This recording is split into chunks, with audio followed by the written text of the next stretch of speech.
If any questions, please raise your hand. Mike, we'll start with Myra and then go to the Tennessee beat in the front row over there. Mike McKay, ESPN. Bishop, seemed like there was an adjustment in the second half at Kingston, where you kind of put more pressure on them to change the way that Houston played. What did you do that was so effective in the second half? Yeah, obviously he's a really good player, had a really good game, but I think just playing hard. I don't think, it was really an adjustment. We knew he was attacking hard, right, but, just sitting out the guard. So, Ben, Ryan, Grant, Cora. Rick, we talked about Bishop yesterday, but what more can you say today about his performance and just how much do you believe he kind of set the tone there in the first half for you? Well, like I said yesterday, I think he's becoming one of the best offensive guards in the country, and there's no doubt that it's a hard role for a player to buy into and want to do it, but he's an all-about team. He wants to win more than he knew during the whole recruiting process. He was a winner, and he would do whatever it would take. And we're asking him to fill a major role, and he's embraced it. And obviously proud of him. I mean, I'm glad those free throws were huge. And while he was shooting them, I said, if anybody deserves to make these, it's him, because how hard he's worked, even through his rehab.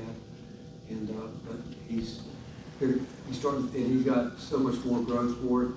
Offensively, he's going to just continue to get better and better. But we need him to keep that focus, and he was terrific as he was last time. Bishop, what does the process look like in the last year of buying into what you could be for this team defensively? Yeah, obviously last year we had a bunch of senior guards, really good players. So I think, my mindset last year was if the roles were reversed, I don't want them to, cheer me on and not have a bad attitude. So I think just last year supporting the team any way I could, and then coming into this year, we talked about that role I needed to fill was be a defensive stopper, because we lost some really good defenders last year. So just having that mindset. Rick, what would you say you're most proud of after that kind of effort, that kind of win from your team? Well, everybody, I've heard the chatter that we hadn't played anybody, and, but we had. We had a great scrimmage against Ohio State, we had a great exhibition game against Duke, and we knew after both of those that if we could continue to grow, that we had a chance. But we got a group of guys that really like each other. They work hard every day, and more guys are starting to understand the roles. I mean, everyone that played tonight, whether it was, you think about Mo Steele, you think about Jalen coming off the bench, doing what he had to do, and obviously these two guys in the backcourt, when they getting 3 fouls that were questionable at best, and working through that. It's just, this team, we knew that people would be talking about what we've done up until this point, and this group of guys want to make this their team and their season, and they've worked at it now for 6-7 months, and just a great team. It was truly a great team effort. So many different guys. Cora, then over here to Brendan. Rick, that 7-minute scoring drought started with a Bishop block, and then he had offensive rebounds on your next 2 possessions. He scored 1, assisted JP on the next. Just how important was his rebounding and everything else he was doing in addition to his defense? Well, you need a guy. I mean, obviously we feel like we've got some scores in Nate and Jacoby and our post guys. I mean, that's the difference in our team a year ago. We had no inside game. We got something there, but you need a connector too, and that's what he's done. He's willing to sacrifice some things offensively to know who he's playing with, know what he has to do. I think he's really starting to understand the game more and more.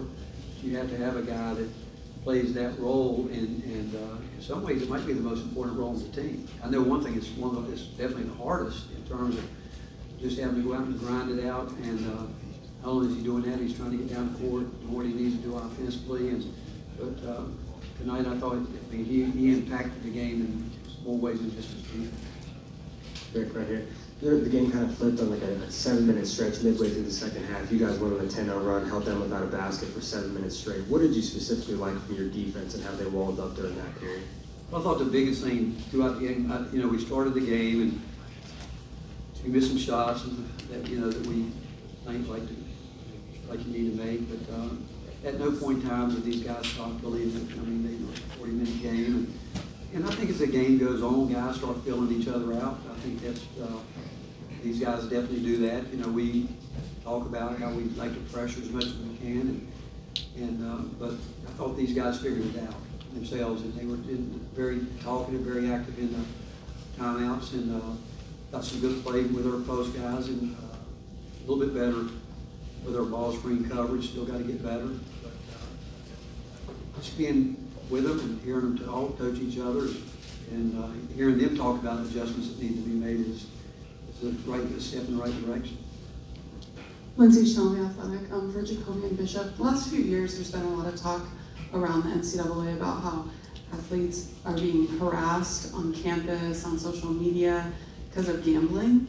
Their peers are putting money on games, and I wondered, here we are in the gambling capital of the world. In the times that you guys have been walking around the hotel, warming up, have you had fans shout things at you? I need you to go for this many points tonight. No. Anything like that?